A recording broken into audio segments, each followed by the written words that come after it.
안녕하세요. 저는 얼마 전까지 결혼을 준비했던 30대 직장인입니다. 열 길 물속은 알아도 한 길 사람 속은 모른다는 속담을 아시나요? 사람들의 마음을 모두 알 순 없지만 그래도 친밀한 사람의 마음은 진심이라고 생각을 했는데 사람의 진심이 무엇일까 많이 고민을 하고 있답니다. 저희 부모님은 고이 기른 외동딸인 저의 결혼을 학수고대하고 있었어요. 20대 때는 연애도 많이 하기도 했지만 30대가 되어서는 연애도 안 하고 거의 일만 하다가 집에만 있으니 부모님께서는 결혼을 못할까 불안해 하셨죠. 그래서 적극적으로 부모님께서 저의 짝을 찾아주기 위해 발벗고 뛰셨는데 그렇게 만나게 된 남자가 예비 남편이었어요. 예비 남편은 아빠의 사업장 거래처에서 성실함으로 칭찬이 자자한 사람이었습니다. 그래서 아빠가 한번 눈여겨보고 있다가 제 짝이라 생각이 들어서 저에게 적극적으로 소개를 받아보라 권하셨죠.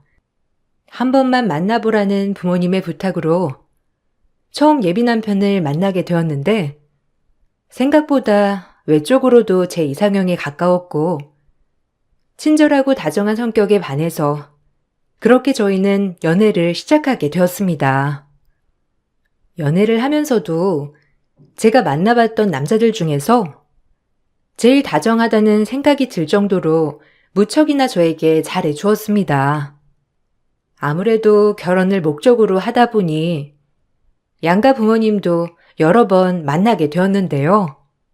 저희 집안은 사업가 집안으로 어느 정도 재력이 갖추어진 상태였지만 남자친구 집안은 매우 평범한 집안이었어요. 중견기업에 근무를 하다가 퇴사를 한 아버님과 가정주부 어머님, 결혼한 누나가 있었죠. 가족들 모두 처음 본 순간부터 잘해주셨어요.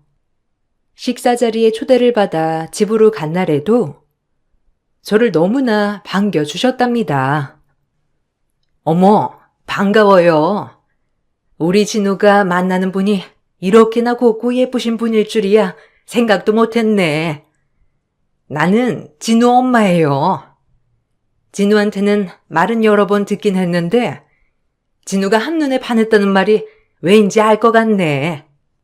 차린 건 얼마 없지만 편안하게 먹어요. 아무래도 우리 집은 내가 집에 있다 보니까 매번 저녁상을 이렇게 차리기는 한데 그래도 오늘은 특별히 진우 여자친구가 온다고 해서 신경 좀 써봤어요. 입맛에 맞을지 모르겠네요. 안녕하세요. 김소정이라고 합니다, 어머님. 초대해 주셔서 감사해요. 이거 약소하지만 화과자랑 차예요. 음식 준비하시느라 고생하셨겠어요. 이렇게 한 상 가득 차려 있으니 무엇부터 먹을까 설레네요. 진우 씨가 어머니 음식 솜씨가 정말 대단하다고 늘 말했는데 그냥 딱 봐도 맛있을 것 같아요. 아이고, 뭘 이런 걸 다 가지고 왔어요. 편하게 오면 되는데. 어쨌든 고마워요. 나중에 밥 다 먹고 나서 같이 먹으면 되겠다. 사실은 우리 진우가 이제 결혼을 준비해야 할 나이인데 만나는 사람이 워낙 없어가지고 우리가 걱정을 정말 많이 했다니까. 다른 애들은 술도 마시고 놀러도 많이 나간다는데 우리 진우는 일이랑 집밖에 몰라가지고 어쨌든 결혼은 포기했나 보다 싶었는데 이렇게 훌륭한 여자친구가 생기다니. 아, 엄마, 그렇지? 지금까지 내가 기다린 보람이 있다니까. 세상에 내가 이런 사람을 만날 줄이야 누가 상상이나 했겠소. 사장님, 아니 아버님이 나를 너무 좋게 봐주셔서 만날 수 있었던 거지. 이래서 내가 아버님을 은인으로 생각하고 있는 거야. 좋게 봐주셔서 감사합니다. 저희 집에서도 진우 씨가 워낙 성실하고 착실하다면서 너무 마음에 들어하세요. 저희 아빠가 진우 씨를 먼저 보고 사윗감으로 딱이라면서 점 찍어 두셨다고 하셨거든요. 그래서 저도 소개를 받을 수 있었던 거고요. 진우 씨가 워낙 성실하고 좋은 사람이라서 저희 아빠도 좋아하시지만 저도 진우 씨 정말 좋아합니다. 그렇지? 우리 진우가 다른 건 몰라도 성실한 거에 있어서는 자기 아빠 닮아서 잘한다니까. 들었겠지만 우리 남편도 30년 동안 한 직장에서 쭉 근무를 하고서 은퇴를 했거든. 이런 거 보면 다들 닮긴 하는가 봐. 그러고 보니 아버님이 사업을 하신다고? 진우 회사 거래처 사장님이라고 하시던데 자세하게 나도 들어보진 않아서. 어떤 사업 하시는 거야? 아, 고철 사업이에요. 진우 씨 회사가 아버지 거래처라서 아버지가 오며 가며 보다가 진우 씨 알게 되셨거든요. 아버지가 젊었을 때부터 운영을 했던 사업이라서 저희 아버지도 30년 넘게 운영하셨네요. 어머, 그러니? 아버님도 오래 운영을 해오셨겠구나. 아이고, 그러면 후임자도 찾느라 바쁘시겠네. 30년 넘게 운영을 해오셨으면 연세도 있으실 테고, 진우한테 물어보니 외동딸인데 늦둥이라고 해가지고 어떤 일 하시는가 싶었어. 어쨌든 아버님 대단하시구나. 우리 진우도 그쪽 분야로 일하고 있어가지고 나중에 회사 차려서 운영하는 게 꿈이거든. 엄마, 아버님 회사 정말 탄탄하고 좋아. 우리 거래처이긴 하지만 사장님도 항상 아버님 회사 칭찬을 많이 하시거든. 난 나중에 아버님처럼 그렇게 회사를 잘 운영하는 게 꿈이야. 우리 소정이랑 결혼하게 되면 아무래도 아버님께 이것저것 많이 더 잘 배울 수 있지 않을까 싶어. 저 시댁 식구들을 만나는 자리에서도 저는 화기애애하게 시간을 보낼 수 있었어요. 낯을 많이 가리는 저에게도 스스럼 없이 많은 대화를 해주시는 시댁 식구들의 모습을 보면서 친근감과 편안함을 느낄 수 있었어요. 남자친구는 우리 집에 대해서 대부분 잘 알고 있었지만 저는 모르는 것이 많아서 이것저것 남자친구에게 물어보기도 했어요. 그럴 때마다 남자친구는 자신의 집은 별로 신경 쓰지 않아도 된다면서 말을 돌릴 때가 많았죠. 진우 씨는 그래도 우리 아빠랑 어느 정도 알고 지냈었으니까 아무래도 우리 집에 대해서는 잘 알고 있지 않아? 근데 나는 진우 씨 집안에 대해서 잘 아는 게 없는 것 같아. 그래서 진우 씨 집에 갔을 때도 걱정이 많았거든. 혹시나 내가 실수하면 어쩌지 하고 말이야. 근데 식사를 하다 보니까 어머님, 아버님, 누님도 다 너무 따뜻하게 대해주시고 그래서 행복하고 좋았어. 아, 그래? 우리 집 사람들 다 좋아. 편안하게 잘 대해주고. 그것보다 나는 소정 씨 아버님이랑 좀 더 친해지고 싶어. 사실 아버님이 소정 씨를 소개해 주시긴 했지만 솔직히 나한테는 거래처 사장님이셔서 좀 어렵기도 하거든.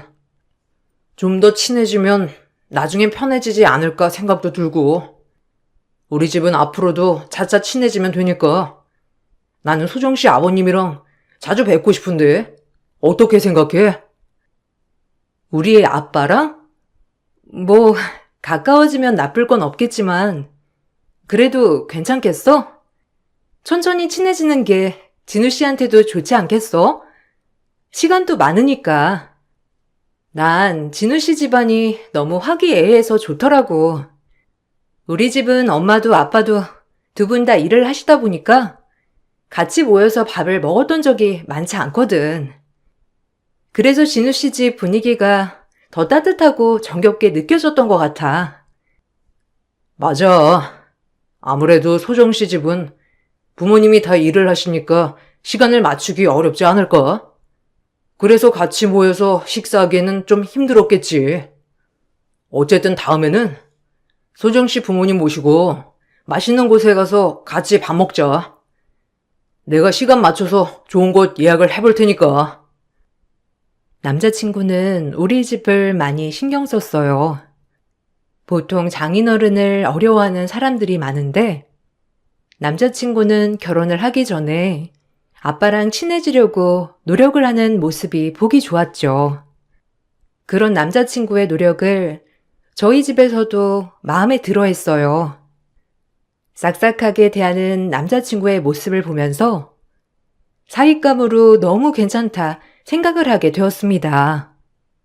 연애를 시작하면서 남자친구의 집에서는 얼른 결혼을 했으면 좋겠다는 의사를 표현했지만 저는 그래도 1년 정도는 연애를 하고 싶다 생각을 했어요.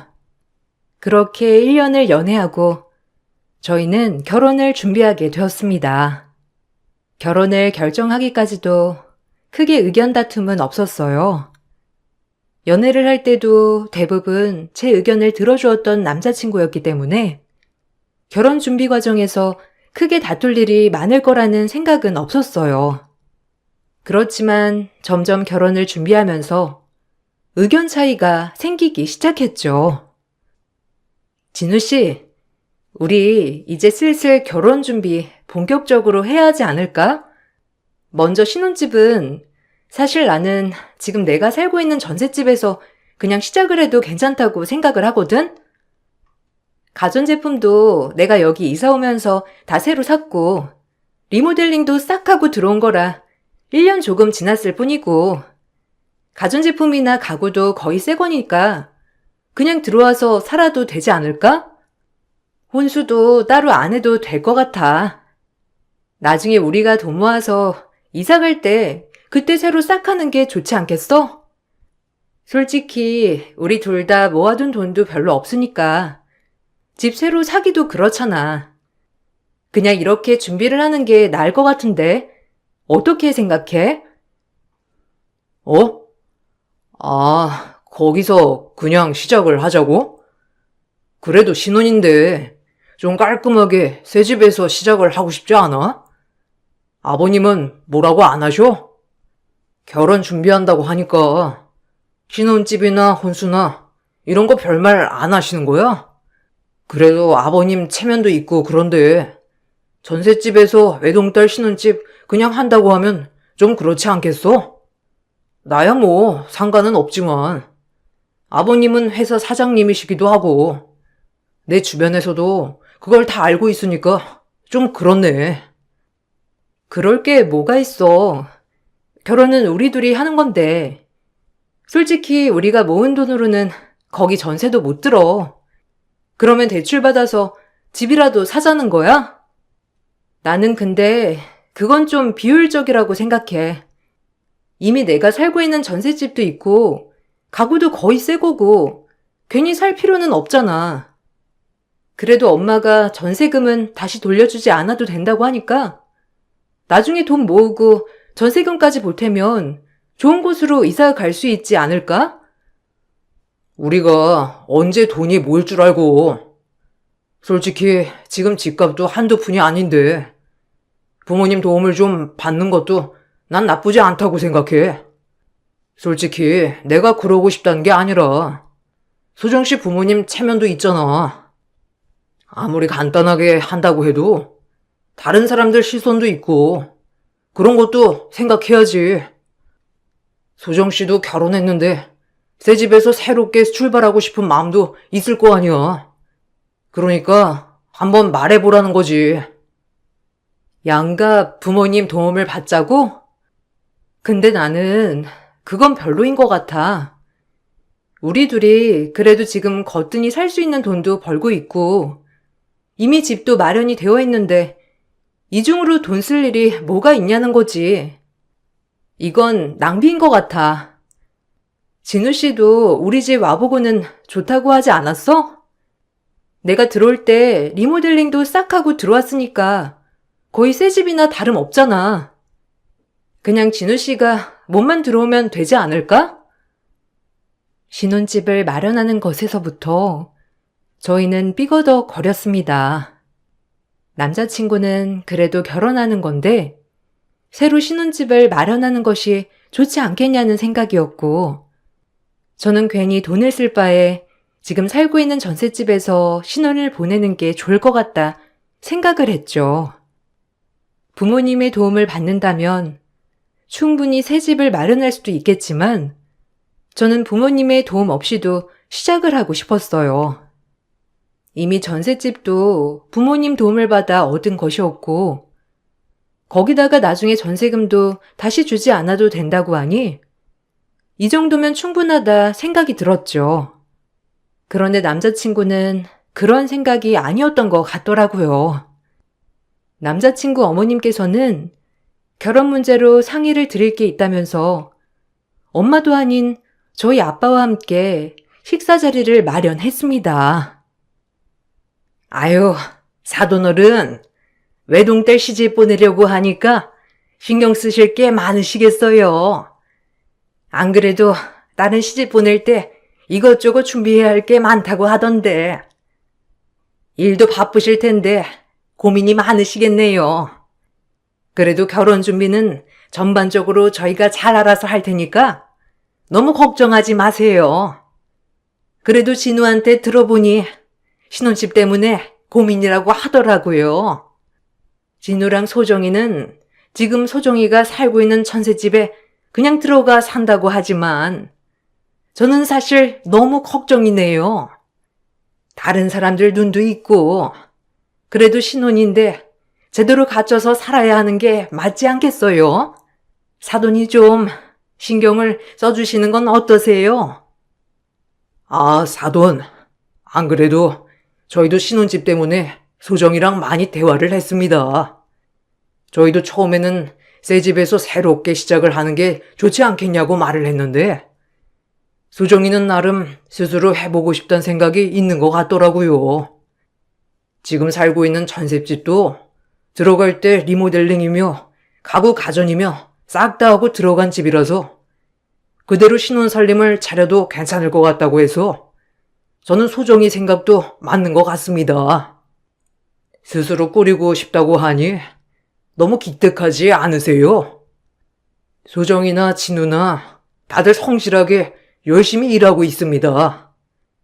신혼집을 굳이 새 집으로 마련하지 않더라도 나중에 전세가 끝나고 나면 좋은 집으로 이사를 가겠죠. 그때 되면 저도 도움을 줄 수 있겠지만 지금은 그냥 전셋집으로 들어가 사는 게. 아유, 그럼요. 사돈 말도 맞죠. 그렇지만 저는 걱정이 돼서 그래요. 솔직히 사업하시는 분이니까 아시겠지만 주변 시선도 많이 신경을 쓰셔야 하잖아요. 이런 것도 다 이미지가 되는 거니까. 그런데 하나밖에 없는 외동딸, 집도 없이 살고 있는 전셋집에 들어가 산다고 하면 다들 하나둘씩 쓸데없는 말 할 테고 그게 다 애들 귀에 들어갈 텐데 애들한테는 스트레스가 되지 않겠어요? 아, 그렇군요. 그렇게까지는 생각을 안 해봤었는데 어쨌든 신혼집은 저희가 좀 더 생각을 해보겠습니다. 저는 처음에 아이들이 기특한 생각을 해서 그 뜻을 따라주는 것도 좋을 것 같다 생각을 했었던 건데 생각을 해보니 그럴 수도 있겠네요. 어쨌든 이건 애들이 도움이 필요할 때 도와주는 게 좋다 생각을 하니 애들 생각도 좀 들어보죠. 소정이랑 진우는 어떻게 생각하니? 저는 사실 신혼집을 굳이 지금 마련하지 않아도 된다고 생각해요. 솔직히 지금 사는 전셋집도 리모델링 싹 다 하고 들어간 거잖아요. 가구나 가전도 1년밖에 안 된 것들인데 이것도 새로 싹 구입을 한다는 게 좀 아깝다고 생각이 들어요. 차라리 전세 만기가 되면 새 집으로 이사를 가면서 그때 바꾸는 게 좋지 않을까 생각해요. 신혼집이라고 해서 다른 사람들 다 초대를 할 것도 아니고 그렇다고 다른 사람들 말에 일일이 다 신경을 쓸 필요는 없을 것 같아요. 저도 소정이 생각이 나쁘다고는 생각하지 않는데요. 그렇지만 신혼이고 언제 돈이 모일지는 모르는 상황에서 무작정 다음에는 새 집으로 간다는 보장은 없잖아요. 지금 딱 결혼할 때 새 집으로 이사를 가는 것도 나쁘지 않다고 생각을 해요. 사실 저는 처음에 어떻게든 대출을 받아서 이사를 가는 게 좋지 않을까 생각을 했어요. 지금 사는 곳은 직장에서도 멀기도 하고요. 그래요. 진우 직장이랑은 좀 거리도 멀고, 그렇게 되면 진우 출퇴근할 때도 피곤하고, 지금 사는 집에서 출퇴근하면 그게 더 문제죠. 거기다가 집이 한두 푼도 아닌데 언제 새 집을 살 수 있겠어요? 그걸 어떻게 장담하고요? 신혼에는 대출도 잘 나온다고 하니까 지금 사는 사람들도 많이 있는데, 그렇다고 이제 막 사회생활한 애들 집 대출 갚느라 고생하는 것보다는 사돈이 좀 도와주시면 어떨까 싶기도 하네요. 그렇네요. 진우 출퇴근도 생각을 해야 되겠네요. 우선 신혼집은 좀 더 생각을 해보겠습니다. 어쨌든 진우나 소정이 출퇴근도 생각을 해야 하고, 진우가 아직 차가 없으니 일단은 결혼하면서 차가 한 대 있긴 해야 되겠네요. 그건 나중에 저랑 한번 보러 다니겠습니다. 이건 내가 결혼 선물로 주는 것이니 너무 부담스러워 하지 말게나. 일단 신혼집은 나중에 차차 생각을 해보자꾸나. 남자친구와 예비 시모는 강력하게 새 집으로 신혼집을 마련하길 원하는 듯 했어요.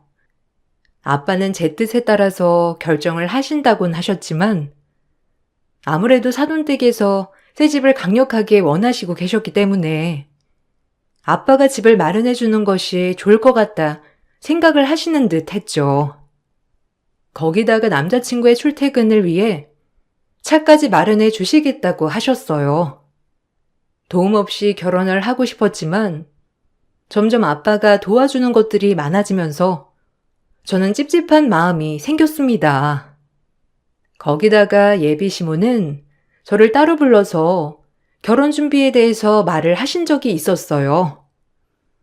소정아, 사실 내가 좀 기다리는 게 좋지 않을까 생각을 했었는데, 아무래도 결혼 준비를 하면서 정신이 없으니 꼼꼼히 챙기지 못하는 것 같아서 내가 너한테 이렇게 도움을 주려고 불렀다.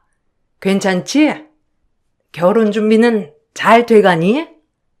주변에 결혼한 사람들도 있을 테니 이것저것 물어보면서 찬찬히 준비해 나가다 보면 잘 준비할 수 있을 거야. 그래도 결혼하려고 하면 아무리 꼼꼼하게 준비를 한다고 해도 꼭 빠뜨리는 것이 있더구나. 그래서 내가 준비를 해야 할 것들 쫙 작성해서 줄 테니까 너는 다른 건 필요 없고 이 정도만 준비를 하면 된다. 네? 이게 뭐예요, 어머님? 제가 준비해야 하는 것들인가요? 근데 이게 다 뭐예요?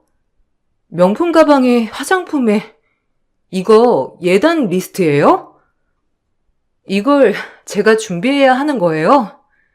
근데 어머님, 저희 상견례 때 주고받는 거 하나도 없기로 하신 거 아니셨어요? 근데 이렇게 서류로 작성해서 주시니 제가 조금 당황스럽네요. 이걸 제가 다 준비해야 한다는 거예요?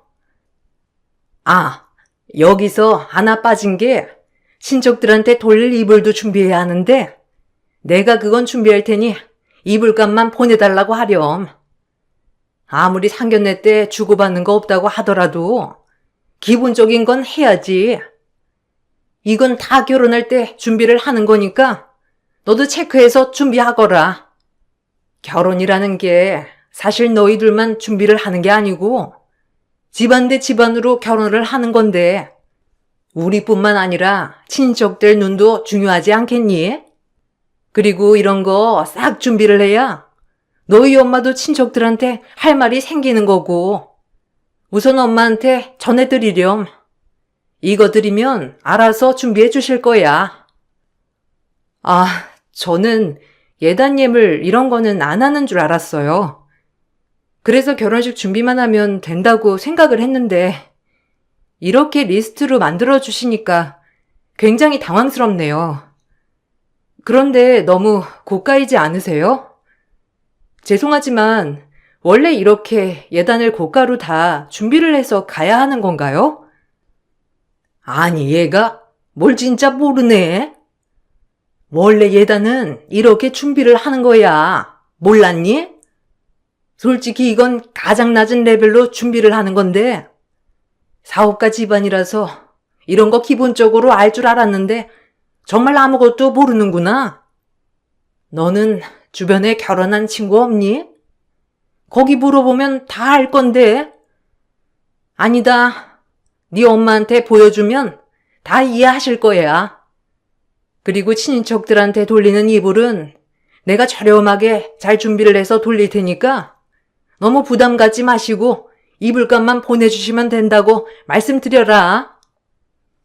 예비 시모는 당당하게 예단을 용구하셨죠. 이미 예비 남편에게 아빠가 출퇴근 차까지 새로 마련해 주었을 뿐만 아니라 신혼집까지 요구한 것에서 그치지 않고 예단까지 요구를 하자 저는 너무나 당황스러웠습니다.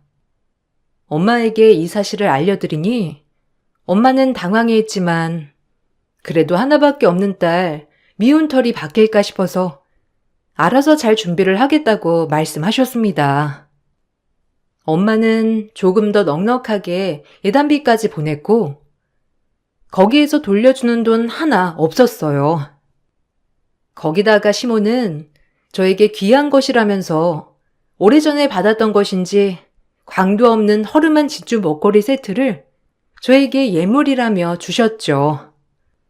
그래도 저희 집에서 해간 것이 얼마인데 이것밖에 주시지 않을까 생각이 들기도 해. 남자친구에게 말을 꺼내니 남자친구는 오히려 저에게 서운해했어요. 나 어머님한테 예단 리스트 받았어. 엄마가 알아서 챙겨서 보냈는데 오늘 어머님이 진주 목걸이 세트 주시더라고. 근데 우리 이런 거 안 하기로 한 거 아니었어? 상견례에서도 서로 주고받는 거 안 하기로 한 거 같아서.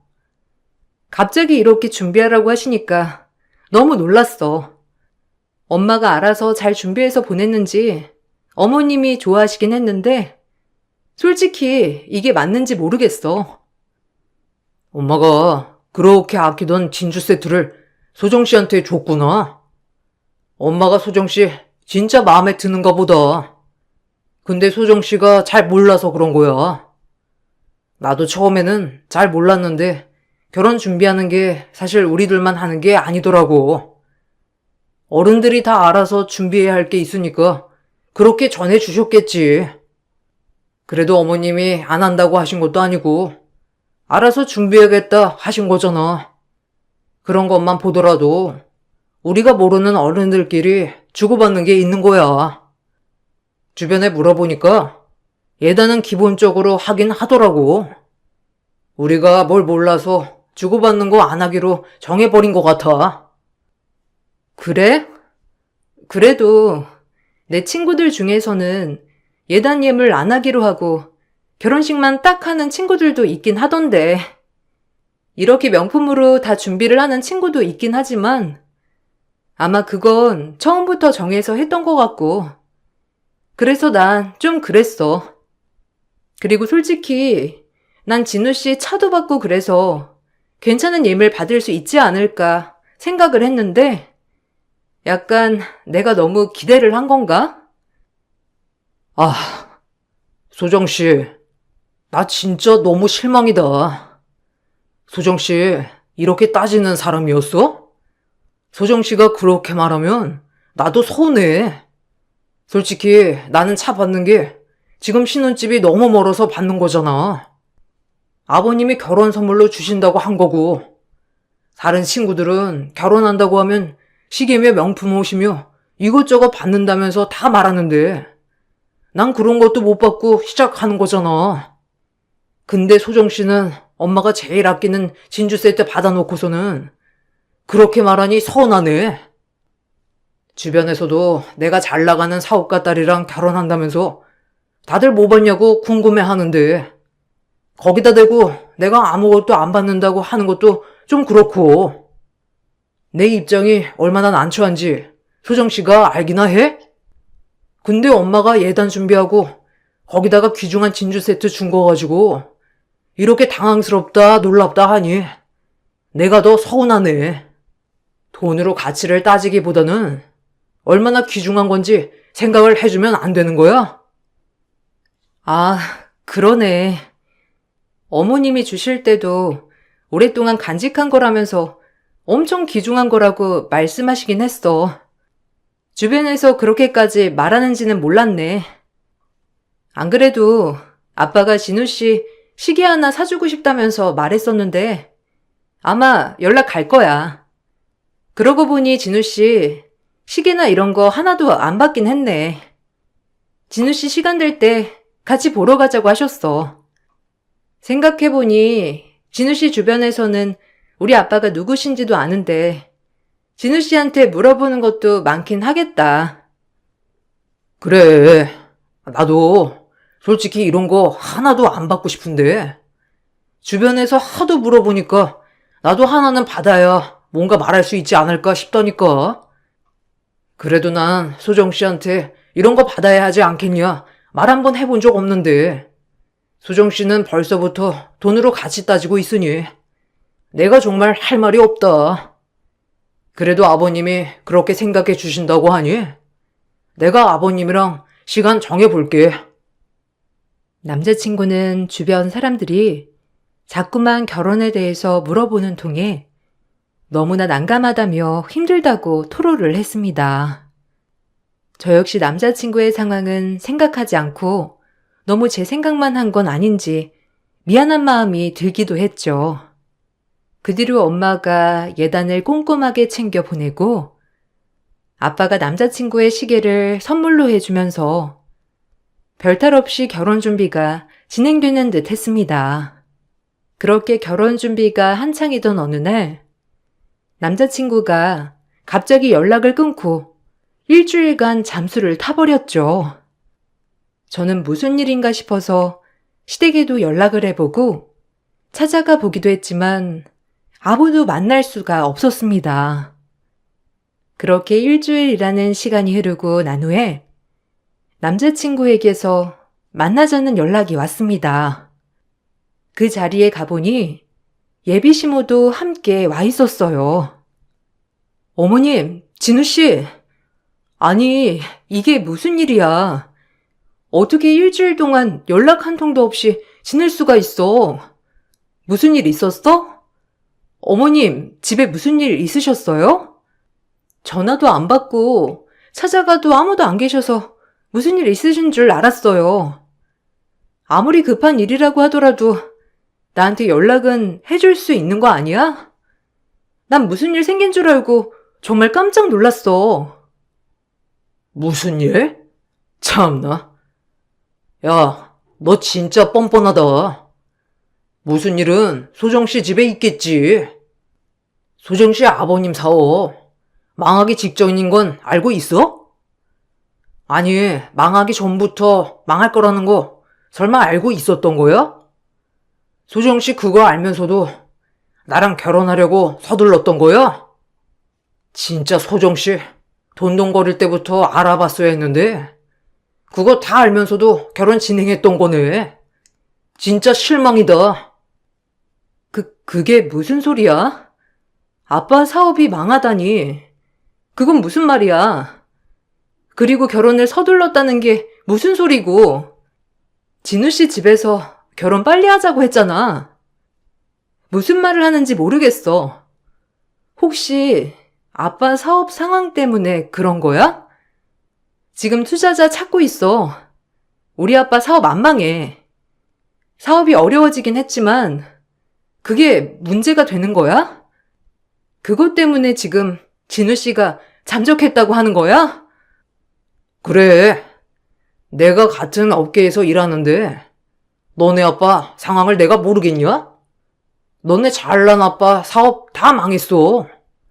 회복도 불능이라서 완전히 정리해도 끝이 안 난다고 하더라. 너 이거 알고 있었지? 너네 이거 알면서도 어떻게든 결혼하려고 한 거였지? 아, 내가 벤츠 안 할라다 배차 떠 안을 뻔했네. 됐고, 긴 말 안 할 테니까 파혼하자. 너랑은 결혼 못 하겠으니 끝내자고. 갑자기 파혼이라니. 지금 뭔 소리 하는 거야? 결혼 겨우 3개월도 안 남았어. 이제 결혼식만 하면 되는데 지금 갑자기 잠적하더니 헤어지자는 게 말이나 돼? 혹시 진우 씨, 우리 아빠 사업 어려워졌다고 하니까 그러는 거야?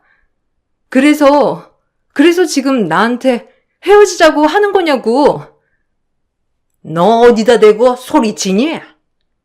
내가 이럴 줄 알고 우리 아들이랑 같이 나왔다.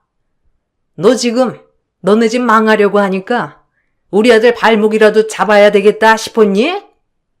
너네 집 망하면 너 결혼은 꿈도 못 꿀 테니까 우리 아들 발목 잡아서 결혼이라도 해야 되겠다 싶었어? 참나, 턱도 없다 얘. 아휴, 내가 집안 하나만 보고 사돈 때 결정했는데 망하다니 정말 어이가 없네.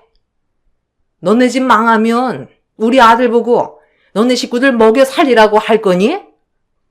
진짜 뻔뻔해도 유분수지. 아이고, 신혼집 안 해준다고 할 때부터 내가 알아봤어야 하는 건데. 네? 지금 무슨 소리세요? 우리 집이 왜 망한다는 거예요? 그러면 지금까지 우리 집 재산 보고 결혼 서두르신 거예요? 1년 연애하기 전부터 결혼하라고 서두르신 거 보고 제가 정말 마음에 드셨구나 생각했었는데 그게 아니었어요? 지금 어이없는 건 접니다. 야, 그럼 네가 뭐 별 볼 일이 있다고 결혼을 서두르겠니? 아깝다고 하면 우리 아들이 훨씬 아깝지. 너는 집안 배경 빼고 뭐 하나 잘난 게 있어? 예단도 겨우겨우 해오고 해온 예단 꼬락서니를 보니 대충 해왔다 생각은 했다마는 참나 부잣집인 줄 알았는데 소갈맹이가 일이 없을 줄이야. 그때 알았어야 했는데 어쨌든 망한 집안이랑은 사돈 못 맺으니 이쯤에서 그만하자. 더 이상 우리 아들한테 질척이지 말고 끝내. 30억 대 아빠의 고철 사업이 재정난으로 어려움을 겪게 되면서 남자친구는 파혼을 외쳤죠. 그 과정에서 남자친구와 남자친구의 집안에선 저희 집의 재산만 보고선 결혼을 결정했다는 걸 알게 되었습니다. 파혼 소식은 빠르게 소문으로 퍼졌고 엄마 아빠에게도 파혼의 이유가 알려지게 되었습니다. 사실 사업이 어려워지게 되면서 아빠도 슬슬 은퇴를 하시려고 했기 때문에 사업을 접고자 하셨지만 분노한 아빠는 사업을 정리하지 않으시고 위기를 어떻게든 버텨내고자 하셨어요. 그렇게 투자를 받고 사업을 다시 원상태보다 훨씬 더 탄탄하게 끌어올리셨습니다. 그 뒤에는 투자자가 있었는데 그 투자를 한 투자자가 바로 엄마였습니다. 서로의 사업에는 관여를 하지 않기로 하셨던 약속을 깨고 엄마는 아빠의 사업 위기를 도와주셨던 것이죠. 이 소식이 전해지면서 예비 시모와 남자친구는 찾아와 파혼은 없던 일로 하자며 뻔뻔하게 말을 했어요. 소정씨, 내가 정말 미안해. 내가 너무 섣부른 결정을 했지? 사실 결혼을 앞두고 내가 심리적으로 너무 불안하기도 하고 그래서 잠깐 미쳤었나 봐.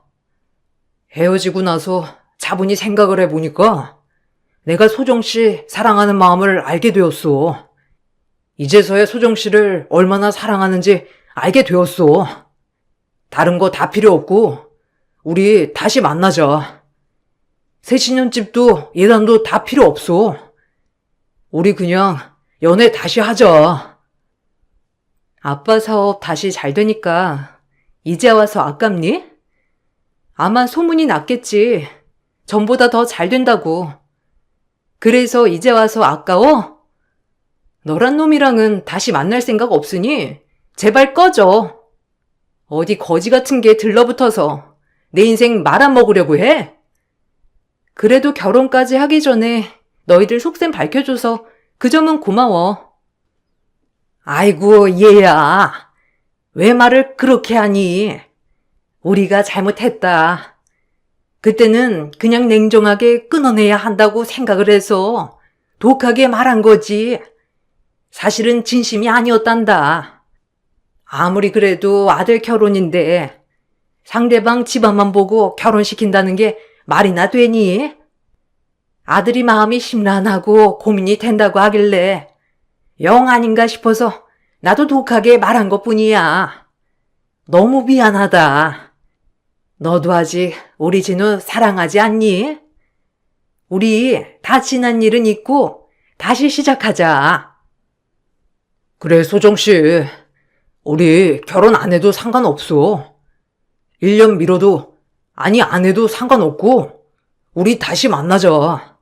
내가 잘못 생각했어. 소정씨한테 큰 상처 준 거 내가 다 갚고 싶어. 결혼 안 해도 좋으니까 우리 다시 만나기만 하자. 내가 잘못한 거 다시 갚을게. 와, 이렇게 사람 태도가 확확 바뀌는 걸 실제로 보니까 참 신기하네. 이럴 수도 있구나. 이보세요. 우리 집 다시 잘 되니까 아까워요? 그러면 그때 그러지 말았어야지. 집불도 없는 집이라도 난 사람 인성만 보고 당신네 집이랑 결혼하려고 했어. 근데 뻔뻔하게 이것저것 요구하니 이건 아닌가 싶었는데도 결혼 진행하려고 했다고. 그런데 우리 집 망하니까 바로 버리는데 그런 집이랑 어떻게 결혼하라고 하는 거야? 나 2번은 말 안 해. 당장 내 앞에서 꺼져. 아이고, 우리 며느리 많이 화났구나. 한번 용서를 해다오. 내가 너무 독하게 말했지? 아니, 우리랑은 앞으로 안 봐도 상관이 없단다. 우리 아들이랑만 다시 한 번만 만나다오. 내가 이렇게 부탁하마. 결혼하고서도 우리 집 안 와도 되고 평생 안 봐도 좋으니 우리 아들만 다시 만나다오. 계속 이렇게 하시면 저 경찰 부를게요. 그리고 앞으로 연락도 하지 마시고요. 이미 우리 집에서는 당신네 집안이랑 결혼할 생각 추호도 없습니다. 아무리 울며불며 빌어도 소용없으니 당장 내 눈앞에서 꺼져주세요. 그리고 결혼 준비하면서 든 비용 청구할 테니 다 뱉어낼 생각 하시고요. 사업이 다시 잘 된다는 소식을 듣고 예비 시댁에서는 하루가 멀다 하고 찾아와 다시 만나자며 울며불며 빌었어요. 그렇지만 이미 그들의 속셈을 알게 된 이상 다시 만날 수는 없었죠. 이 사실 또한 소문이 나게 되면서 남자친구는 다니던 회사에서도 외톨이로 지내게 되었습니다. 사업이 망하려고 하자 파혼을 선언했던 남자친구가 다시 아버지 사업이 잘 되니 만나자고 요청했다는 소문은 남자친구에게도 치명적이었어요. 결국 남자친구는 회사를 퇴사할 수밖에 없었어요. 그와 동시에 저는 결혼을 준비하면서 들었던 비용에 대해서도 청구를 진행했습니다. 전적으로 저희 집에서 모두 비용을 처리했기 때문에 이에 대한 청구를 진행했죠. 청구 소송은 우리의 손을 들어주게 되면서 남자친구 집에서 배상을 하게 되었습니다.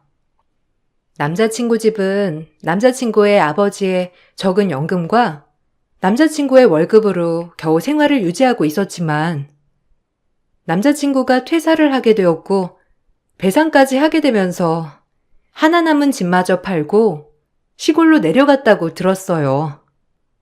돈으로만 가치를 따진다는 저를 나무랐던 남자친구는 결국 본인이 더 돈만 밝히는 사람이었던 것입니다. 그렇게 저의 결혼 준비는 끝이 났어요. 다시는 좋은 사람을 만날 수 있을까 불안과 두려움이 컸지만 요즘 저를 조건 없이 좋아해주는 사람을 만나 행복하게 지내고 있답니다. 사람을 돈으로만 가치를 두는 게 아니라 저 자체만으로 존중해주고 사랑해주는 사람을 만났어요. 저 자체로 사랑하는 사람을 만나다 보니 전 남자친구가 얼마나 엉망이었던 사람인지를 알게 되었네요. 저의 긴 사연을 들어주셔서 감사합니다. 여러분들에게도 행복한 시간들이 많아지시길 바랄게요.